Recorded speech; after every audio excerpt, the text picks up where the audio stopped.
Welcome back, everybody, to Axis of Easy. My name is Joey. That is Len. This is number 346. You can subscribe to this podcast wherever you get your podcasts. And of course, on YouTube at Axis of Easy, or head over to axisofeasy.com. Read the newsletter, watch the video, get all the stories we don't talk about. There's always a handful of more stories. We talk about the big ones and leave the rest to you. Buddy, what's going on over there? Happy Friday. Good morning. Spring day here. We're getting warmer and warmer by the week. What's going on?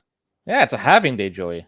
Yes. The halving is today. That's right. Bitcoin. Yeah, happy halving. So yeah, for those who are unaware, this is the issuance schedule for Bitcoin every day, or every 10 minutes, Bitcoin is issued, and it's cut in half today.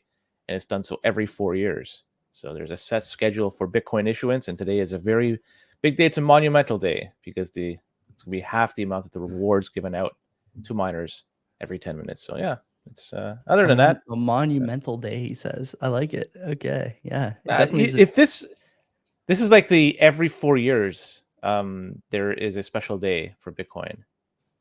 Every year for people, you have Christmas, you have New Year's, you have birthdays, and a whole bunch of other anniversaries, a whole bunch of other things. But for Bitcoin, what do we have? It's really just a halving, right? Yeah, this is it. Yeah. So everything is just amalgamated into one date. It's like watching the Leafs make the playoffs every 4 years. You get to see it. I don't know. I'll be honest. I have no idea. Leafs have been good. I just tweeted a video of Bitcoiners being forced to talk about sports this weekend at the halving parties, because obviously basketball and hockey both starting in earnest right now.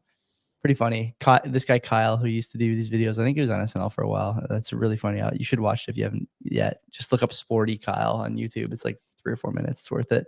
Anyway, big week this week. 6 stories to cover as far as I can tell. Last week's quote, there is only one thing in life worse than being talked about, and that is not being talked about. That was by Oscar Wilde. A lot of correct guesses, but Lee got it first. Good job, Lee. Shout out to you. This week's quote, until you make the unconscious conscious, it will direct your life and you will call it fate. I really like that quote. I don't know who that's by, but if you do, put it in the comments. No searching. Don't pervert the process, okay? Stay true to the process. Don't upset Mark. Don't upset Joan, okay? Make sure you stay true. And you'll get your next round of renewals on EasyDNS if you get it right. So looking forward to seeing what you guys come up with. Okay, buddy. Some interesting stories this week. Maybe we start with Roku, since they're publicly traded, or were. We could have gone to the stock a little while ago, but I think they just got bought, so we can't go to the stock. Oh, they went private? Yeah, I think they were picked up by somebody. I forget who. Why? I don't know. I'm gonna look. Let me see. Who did they get bought from? Oh, they got bought by Vizio, Walmart's Vizio brand. Oh, now that makes sense. Yeah. Okay, that's interesting. Two not so good products. Combining forces to become a mediocre product. If they could force this upon people, just the fact that you bought it, it's going to be default. It makes it somewhat viable. It's like remember the old Insignia brand from? Oh yeah, of course. I had an Insignia TV when I was like in my mid-20s Insignia. You can get a 40-inch. Yeah, you can get a 40-inch TV for it was like $200, man, on Amazon Prime Day. Those were the days. I was just looking at Insignia 65-inch. It's been strong for like 12, 13 years. How's the color? We're due for a TV in our living room. I've had that TV for probably longer, maybe 9 years now, something like that. And the color's starting to not look so good, especially because I have like a really expensive TV for my like video game / media room. And the difference when I go upstairs, it's like looking at a TV from 1995. Like, it just sucks. The color's so bad. So that was the first mistake you made by getting a good TV. If you stuck with crappy TVs, you have nothing to compare it to, and then you'd be happy with whatever you have. Perfect. Words to live by. Words to live by. Never get anything good. You'll never have any expectations. Keep the bar low, and then you'll be okay. Anyways, let's go on this Roku story, because so anyone who is a Roku user should be on alert, because there has been yet another security breach that may have impacted you. And this time, hackers were able to access over 576,000 user accounts using stolen usernames and passwords. And as I mentioned, this is the second major security breach that impacted Roku this year. And we talked about the previous one. It was much, much smaller in scope in the previous Axis of Easy episode. So if you want to look into that in depth, please check into that episode. But either way, for this one, the hackers were able to use some of the compromised accounts that they've accessed totaling less than 400 to make fraudulent purchases using stored payment information. So people were storing their payment information on their account, and when they were able to access these accounts, they were able then to purchase some crappy TV shows or movies or whatever. Like, what else could you buy from Roku? It's got to be just a show Apps maybe or a or something. movie. I have no idea. Yeah. I have no clue, but Roku, they have done the right thing here for the folks that were impacted by those purchases. They've refunded those customers. So in that respect, I have to give them credit for that. And they've also implemented two-factor identification for those particular users to prevent future attacks. And the two-factor authentication in this case requires a user to enter a special code in addition to the username and password. This is going to make it more difficult for hackers to gain access to the accounts. So if you are a Roku user, it's probably a good idea to change your password now, enable the two-factor authentication as an extra layer of security, and keep your eyes open for anything that's just odd with your credit card bills, if you did add your credit card information to Roku, but just anything in general. But it's just yet another honeypot that they were able to access. And yeah, 500 plus thousand, that's a ton of information they got. Okay. This is interesting, but the big story here is actually not the breach. Okay. The big story is that Roku bricked all of its sets after the breach was discovered and forced everyone using their products to accept a new user agreement that made sure they understood they were not allowed to sue Roku over data breaches and other such things. How's that for low quality, low energy nonsense? Like they're bricking their products in the face of a data breach, not even offering the 2 years of credit protection or whatever the standard is these days. I haven't seen that in a while, but yeah, like they instead they just brick all their TVs and force a new user agreement on people. How would that make you feel? Talk about like feeling like you got punked, eh? They give up they give up your data. I mean, really, the technique is just using other data dumps and trying to get your Roku account opened up with it. But still, for Roku to say, as a result of this, we have to brick every single TV until they accept a new user agreement that exempts us from litigation. That's bad. That is really bad. If that was a bigger company, that would have been a huge story. But since this is just people who go to Walmart to buy these things, they're generally quiet about it and got away with it. I didn't even know they did that. I had no idea. That was not a story on this program, nor is it a story anywhere else that I looked at. But that was the big outcome here. That's nuts. Like, these guys don't care about your security. I wouldn't be using this stuff anymore. Roku, Vizio, I wouldn't use any of it. I don't know if it's going to hold water though, because it's going to be moving forward.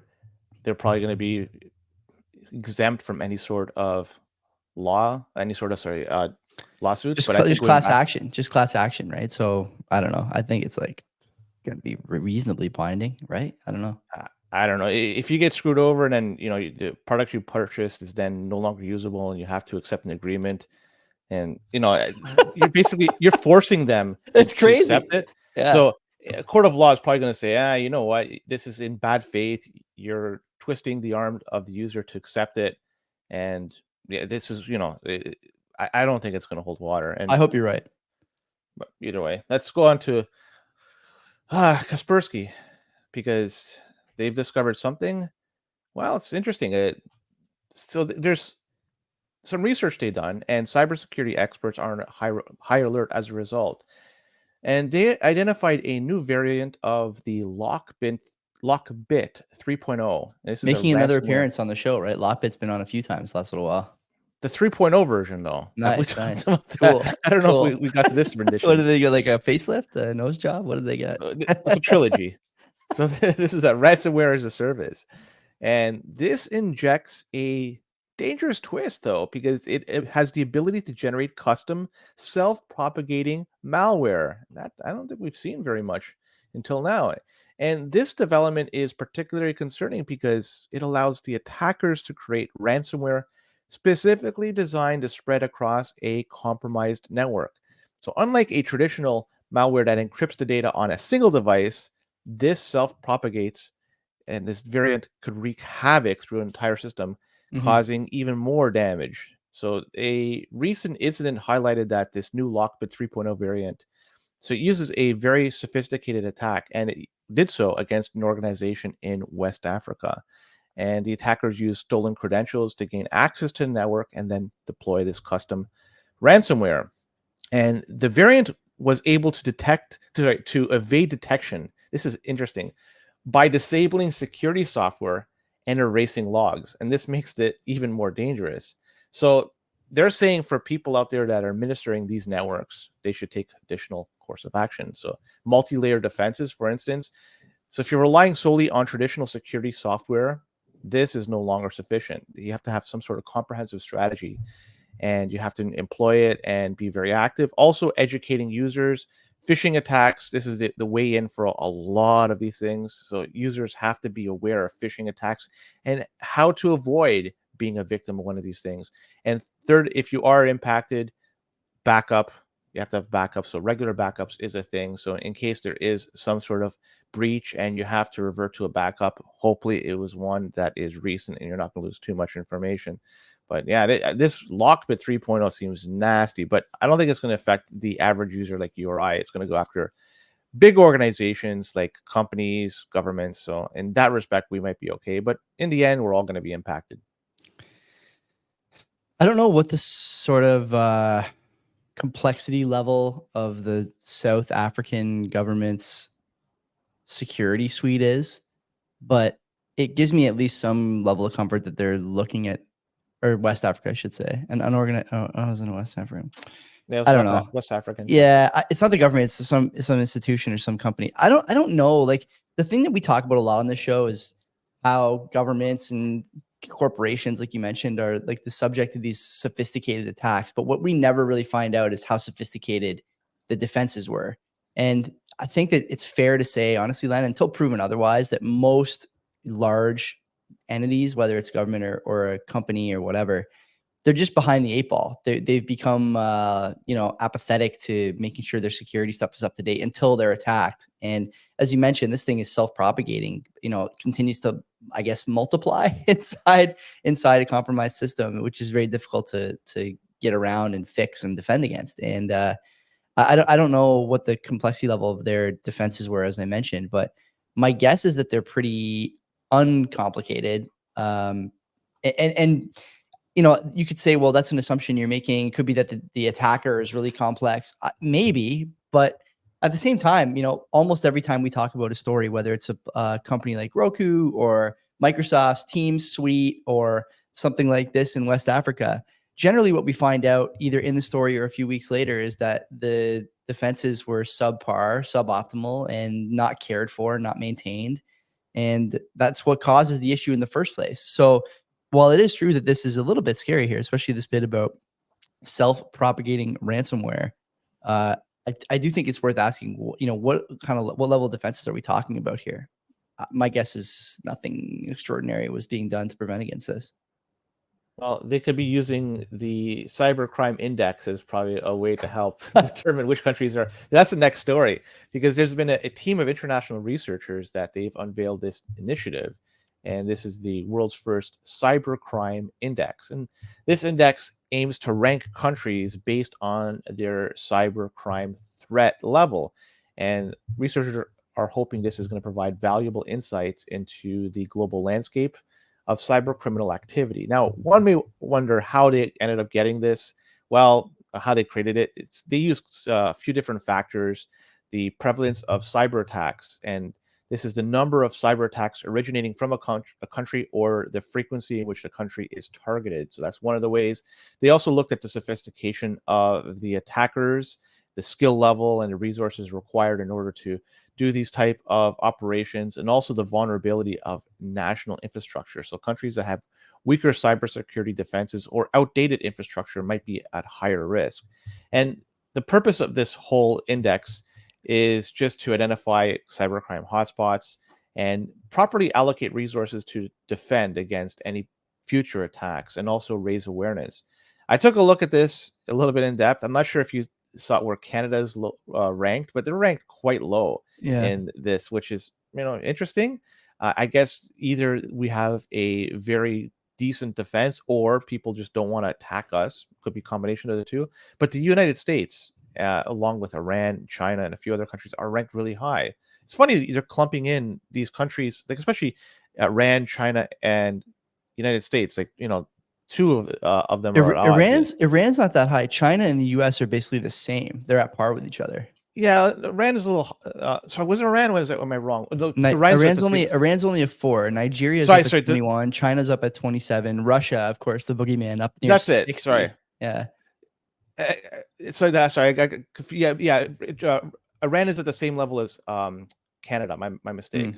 But it just seems odd. Like, China and United States are so high. But either way, I mean, it just goes to show you that there's a lot of cyber activity that's being done attacking these countries, and also there is a lot of information that the attackers want. But really, how useful is this cybercrime index? I mean, it's not. I'm not in this field. I'm sure the people that are in this field are already aware. It's just simply just raising awareness. And if it does, what do we do? Add more money to something to try to defend against it? Or demand that we remove encryption services, or demand backdoors into devices, or demand that ISPs monitor traffic, or demand that you can't access the internet if you have potential to commit a crime based on some unknown index. It's opaque. It's nonsense.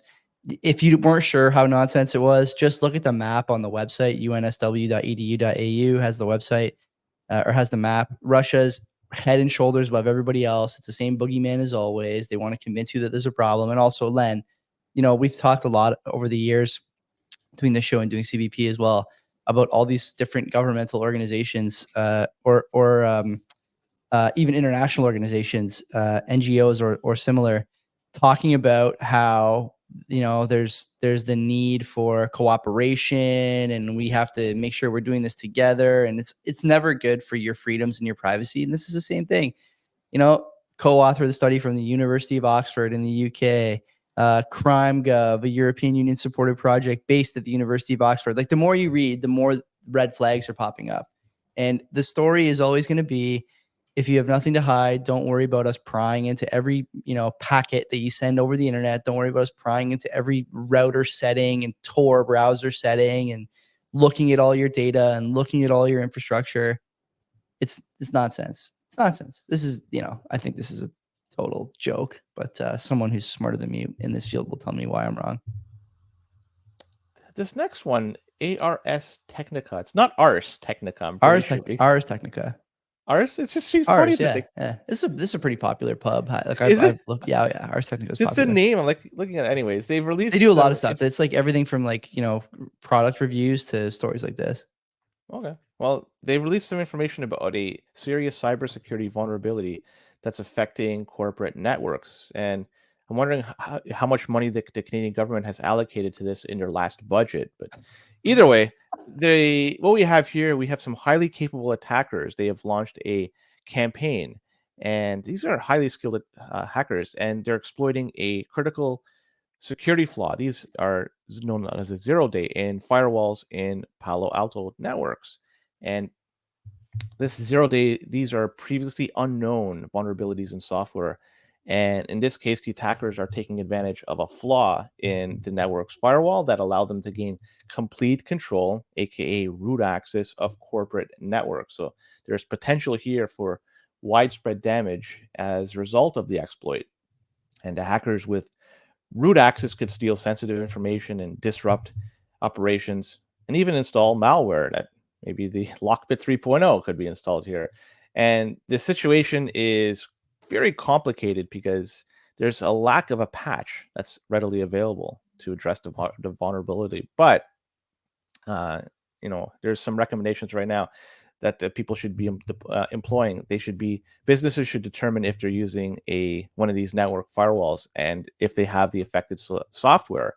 And they should always also keep lookout for a patch that is going to be taking advantage of it. But also, they should be very concerned and very diligent with monitoring their services, their networks, and to ensure that they are up to date and there's nothing going on that's that seems to be suspicious. But I have nothing else to say about this, but these Palo Alto networks seems to have been compromised with 0 days. So good luck if you're running one of these. Ars Technica has a graphic of how this thing works, worth looking at. I'd say the other noteworthy thing is that there's a quote in the article here talking about how you're going to see a spike in activity for a lot of these networks because as the patches roll out, the urgency to exploit them goes up by nefarious actors or for nefarious actors. So I would say that yeah, staying on top of this is important. The other thing at Len, curious, who's using Palo Alto networks? Like that's one thing I meant to look up here. Palo Alto network users. How many customers does Palo Alto Networks have? 85,000 customers. That's a lot. That seems like a high number. So I mean, when you think about the number of potential issues across the board there, one thing we don't often talk about on the show is like the compounding security problems that you wind up with when one major platform or service has a breach, right? So if you think about Palo Alto, let's say you can get root access and start, clawing passwords, usernames, addresses, stuff like that, or client data or whatever. It's almost invariably true that in the next month doing this show, we'll hear about another breach where data from this breach was used to start this kind of snowball, right? And it happens more and more. That's why when me and you talk about these stories, one thing we always try and mention is like, you can only control where you put your data. And it's becoming clearer and clearer that the places you thought were really secure just are not, right? Palo Alto Network's a huge, huge outfit. Like I said, with 85,000 customers, but they will be the source of data that's used for other breaches in the next month or two. It's almost a guarantee. We don't talk about that on the show enough, but you're going to wind up seeing stuff from this issue pop up other places. And so what can you do as a user? Well, honestly, not much, except for making sure that your personal hardware, your personal software, your personal suite of tools is protected and offline as much as possible. And, we've talked about air gapping different things over the years. I would just continue to do that. But you can't lose too much sleep over this. Just sucks that you're in a system here where you probably didn't have a choice but to share some data and it's been compromised now. You're giving them credit. You're saying it's going to happen on the show in a month. We'll get this information. We'll get it in 2 years, maybe. Yeah, when they tell us about the breach, that's right. The Yeah. breach will happen in the next month, but in 2 years And they'll then, tell us it. yeah, then we'll get that. And by then, it's the water's long gone under the bridge. Yeah, and exactly. There's a new security flaw dubbed leaky CLI, and it appears to be impacting some popular cloud-based platforms. And this is a CLI is a command line interface. And well, these are the tools used to manage and interact with Amazon Web Services and the Google Cloud platforms. And the vulnerability stems from specific commands within these CLIs that inadvertently expose sensitive information stored in environmental variables. And this could contain information such as password and access keys. And that's very dangerous if somebody gets access to that information. Similarly, though, we have Microsoft. They addressed a vulnerability that was very close to this in the Azure CLI back in November of 2023. So right now, there are patches upcoming for AWS and the Google Cloud provider, but the patches aren't yet available. But since Microsoft did one very similar, maybe they could work off what's been done there and to try to accelerate this thing even faster and get the patches out much sooner than normal. But anyways, you have to carefully, what they're saying right now, to mitigate the risk, you have to carefully review the documentation for specific CLI commands that you're using to identify any potential for leaking sensitive information. Also, minimize the use of environment variables. So this information that is storing sensitive information, minimize the usage of that. And also try to segment the workload. That way, within your cloud environment, you kind of limit the amount of potential impact that could be exposed through a potential breach. And of course, the last thing, keep everything updated. Once there's a patch, then employ that. But how many people use cloud-based software and store information? Yeah. And we're talking these are major players here. What it's not even just the information. Like you can also do cloud compute, right? That's a huge part of the pie. Huge part of the pie. Yeah, I never thought about that too. Yeah, so the output of that, is that going to be compromised in one way, shape, or another? So, yeah, I don't know. Yeah, I'm not sure. It's funny, the Amazon and Google response. I'll read it right from the article. Where did I see it? With both AWS and Google Cloud Platform, while both AWS and Google Cloud were notified of leaky CLI, they maintain that the current behavior falls within the expected design parameters. However, the security community is urging cloud providers to consider implementing additional protection within their CLIs to prevent sensitive information from leaking into logs, especially within automated CI/CD workflows. So what are they saying? This is intended behavior. Like, okay, well, I'm telling you, there's a problem here. Like, where's the patch? People, it's hard. This is one of the reasons why when everyone says there's oligopoly in computing and in data services in the States, it's not a good thing, right? Because you basically have Microsoft, Google, and Amazon. If they get compromised, like 2 of the 3 have here, where are you going to go? You can't uproot your data or your compute or your cloud needs in a heartbeat because these guys say that it's expected behavior and aren't going to focus on a patch in the short term. It's difficult, right? And so when other companies try and sprout up, Google obviously, and the other companies too, famously trying to pull up the ladder on cloud, famously trying to pull up the ladder on data center use. I know in Bitcoin we talk a lot about how governments are saying, no, but you can't use Bitcoin, you can't use mining as an electricity draw, blah, blah, blah. We want to regulate that.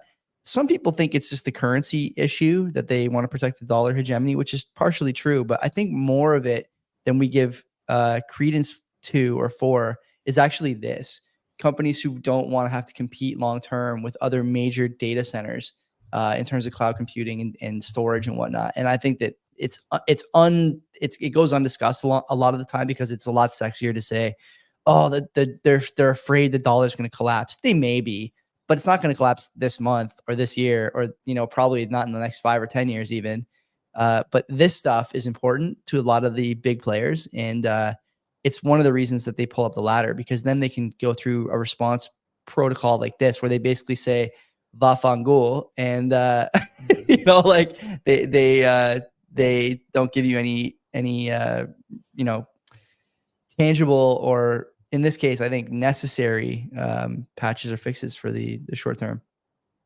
I'm surprised Meta's not getting into the cloud storage environment. Yeah, I don't know. I'm not sure. They have the capacity. I mean, they run what? Instagram. They're doing data centers now too, right? That on for WhatsApp, sure, for all the products they have on WhatsApp now, you can do AI searches in the search bar. Yeah, brand new, right? So if I just hit I don't know, I'll just type in hip hop reels to give me a suggestion. Oh, it actually doesn't work. It doesn't let me touch anything. Never mind. But they have these server farms for all their products between Facebook, Instagram, WhatsApp, and God knows whatever else is under their umbrella. I have no idea. Facebook, Instagram, WhatsApp. I think that's got to be it. I think, right? Maybe. Threads. Oh yeah, that's right. I forgot about that. So did everybody else. So you figure with all that horsepower, they would have got into cloud computing as well as just to provide an alternative to clients out there, to customers. But whatever, maybe they know better than I do. Yeah, sure. Anyway, Zuckerberg, by the way, no one is ready for Silicon Valley tech cells are not ready for protein powder and trenbolone Zuckerberg. Zuckerberg's shoulders and neck are getting bigger by the day. And I don't know if you saw his most recent video about their AI product. He's actually got a relatively large chain on that he's wearing outside of his shirt. The man's testosterone has never been higher, and it's continuing to increase. We're entering a new era for Zuck. You love to see it. You love to see it. No, he's trying to get it into. He's always involved with MMA, right? He's walking people down, and he's gonna fight Elon. Remember, he's fighting Elon Musk, or he's about to. He tore his ACL. I think. ACL. Yeah. He'll be fine. Well, he recovered fast because he's getting involved in everything again. How many times have I said ACL? People think it's a year. It's literally 5 months. Achilles, same thing. It's 5 months. Just be diligent in your rehab and eat more meat. You'll make it. But when you see it, I mean, it's been a while since I watched sports. When somebody tears their ACL, they tend not to come back for about 12 months. No, it's way quicker than that. Way quicker. Is it now? Yeah. I'll give you 2 examples. This year in football, we'll have guys playing week 1 who tore their ACLs in week 11, 12 last year. So you're talking late November, early December. So it's about a 9-month recovery. And then 2 years ago in the Super Bowl, the Rams had a running back, Cam Akers, who tore his Achilles in the preseason and played in the playoffs. This is a different injury. Achilles, I'm talking about still pretty severe. Those are generally regarded as one year injuries, or were. And no, the medical profession has come so far on repairing those injuries, man. It's crazy. It is crazy. I know firsthand. Tommy John surgeries, though. I'm not sure if you're following that story. Yeah, what's Shohei doing? Did he have the surgery on his arm? He must have, right? He had it at least once. Yeah, I think he had it again last year, or should have. Because he was obviously like a dominant They hitter. shut him down at the end of the year. They Yeah, did shut him down for that surgery. Okay, so I wonder if he's going to I be. don't know if he had a surgery or not, but yeah, he was. He's playing now. So Yeah, yeah, is he pitching? Because you don't need it to hit, but you do need it to pitch. yeah, correct. Yeah, I gotta find this out. Well, back in the We day, need Mark and Joan to put this in the next axis of easy, discussing Shohei Ohtani's recovery and also gambling scandal. There's a huge problem in baseball. I don't want to go into the weeds, but a lot of people, a lot of pitchers are getting they're just blowing their tearing arms it out. early. Yeah, I think Yeah, I read a because they're looking at story. Yeah, go ahead. they're looking at a few things. They're looking at velocity and spin rate. Yeah, exactly. That's it. They're not looking at control anymore, right? You just want to hit 3 Well, digits on the radar, and that's the most important thing. Control too is very, but like before you didn't have that. Before you would have a pitcher, if you wanted him to pitch 150 pitches, don't matter. Here you go. Here's the ball. Whenever you get in trouble, then we'll pull you out. Now it's a pitch count. There's pitch clock, so you have to pitch quicker. Yeah. And typically pitchers don't go past 5-6 innings now. It's funny that the pitching community, I see this on Twitter all the time. This is not related to cybersecurity at all, but the pitching community pretty unified in blaming the pitch clock for these injuries. I just think like, you sure, man? I'm pretty sure that now if you're a pitcher, if you show any arm talent at all, you're going to be pitching a lot more than you would have 10 or 12 years ago in your youth, college, and then in your developmental league stuff. Like you're going to be throwing a way more than, as you mentioned, way faster with way more spins, hard on your elbow. And the injuries are really a result of early specialization. I think a lot of research in the sort of physiotherapy field shows that you're going to have more significant major tendon injuries when you specialize. So if you're playing basketball, for example, 5 nights a week, the likelihood that you tear your Achilles or your ACL before you turn 18 is much higher than if you played basketball 2 nights a week, hockey 2 nights a week, and soccer 2 nights a week. Like you're sort of developing the muscles around those tendons in a way that doesn't put the same repeated strain on them. Anyway, that's far afoot, but maybe we can get somebody on the CBP to talk about sports injuries. I love that topic because I've had a few of them, and I'm fascinated by the recovery and the prevention. It's become a huge part of my life. It should be for everybody, but most of the time you don't do it until you get hurt, right? It's a natural response. Well, let's talk about this response here, because law enforcement in both sides of the world, the United States and Australia, they move forward to throw a wrench in a cyber jacking operation, it's a crypto jacking operation, operation that was arresting several individuals that was they were involved with distributing and the development of a malware tool called Hive Rat. That's a 3. I think it's a 3 for me. It's better than the former name Firebird. Firebird, bad name, very bad. It's like a Wish.com sports car, so we don't need that.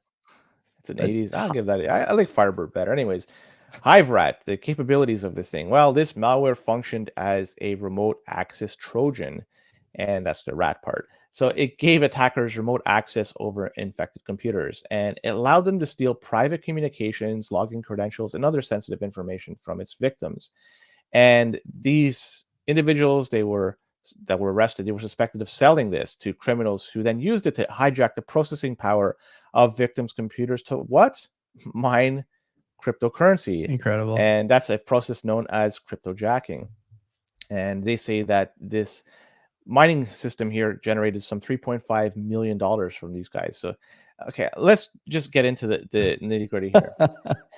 If your computer is running slow, if your computer is running hot, and you're doing very little with it, if you have the ability to look at the processes that are being run, how much computing power, how much CPU power, how much memory is being used, something's amiss. So you gotta have. It's crazy, Len, that this goes on. You're right. Continue. Give me so mining with a CPU is very taxing on a CPU. You're going to notice your computer run slow. You're going to notice your computer run hot. If you have a laptop and you unplug the power to it, you're going to notice the power of the battery life is going to be drastically reduced. Same thing if it's mining from a GPU.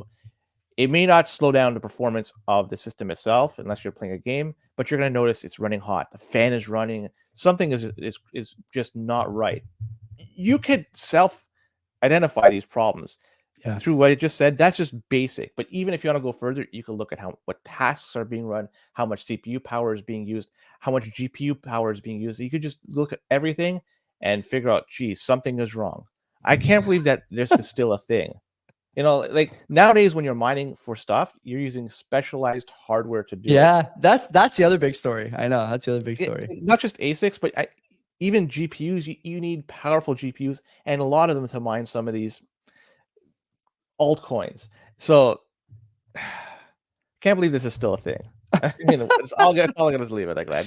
This is nuts. Okay, so I want to we'll leave you with this story, obviously, but I want to make a note here. A name that we didn't give a rating to, but we need to. Okay, the second guy involved in this from Nebraska, his name is Charles O. Parks III. He goes by CP30. Len, how good a moniker is that for a guy whose name is Charles O. Parks III? See, that is a 5 out of 5. Oh, that's a Yeah. 5. That's a 5. That is amazing, incredible. Okay. Yeah. As far as the mining thing, I'll add one more thing to this. If I look at my computer, okay, and if I hit Alt R on either this one or the CBP video rig, I can see CPU and GPU utilization in real time. And also, Len, you know what else gives away that your computer's doing something it shouldn't be doing? That the fan is running. If the fan is running, it's something is going on. It's too hot, or your graphics card is being used for something that's like, you know, really labor intensive. If you're just sitting on your computer, okay, cyberjacking it, let's say, you shouldn't be hearing the fan. You shouldn't be hearing the fan. The other thing I would note here is that is this an indication that a lot of people now have like graphical hardware on their computers? There's not a lot of people buying these just like GPU only computers. I wonder if that's the case, because really you do need like going through all this trouble, paying for the malware, deploying it, putting yourself at risk of being caught. It's not really worth it to get somebody who's got integrated graphics, like integrated Intel graphics on a $500 netbook or whatever, right? If those are even still a thing. So does this mean that you're seeing a trend now of movement toward everyone having graphics cards? It might. Graphics cards are getting cheaper and cheaper. And I think that you know, the existence of these products at a sort of a retail level, this is what I would call retail hacking, tells me that there's a bigger swath of the population who are uneducated and have good enough hardware to make them a target. Interesting development, right? Kind of a change in what the expectation in home computing is. I just don't know how much they can mine out of this. If I you're don't know. using a particular computer's resources, an unsuspecting user's computer, you're probably going to take just a portion of the resources to mine. And with that, like, how much could you get? I guess they're just trying to, you know, put as many out there as possible, and through that, try to get as much, to mine as much of these altcoins as possible. But I don't know. I don't know. I'm not mining. You're not mining. It's not my problem. It's not your problem. Yeah, simple as. I don't think I'm mining, but my computer, it's not running hot. I could tell you that. The fans it's not running any fans right now. I could hear my GPU is 0% right now on this laptop. So actually, yeah. Mark made a suggestion to get malware bytes on all our machines. So I got whatever, like a standard home subscription to malware bytes for, I don't know, it's like $100 or something. Worth it. It's pretty cheap. It runs very lean, which is great. It's exactly what you want. Anyway, this is not an ad for malware bytes. This is Access of Easy number 346. If you liked what you heard, make sure to subscribe, YouTube, podcast, wherever you get your stuff. And accessofeasy.com is where you can sign up for the newsletter and read the rest in Data Breach and Overreach. Until next time, take care of yourselves. Yeah, take care and don't mind.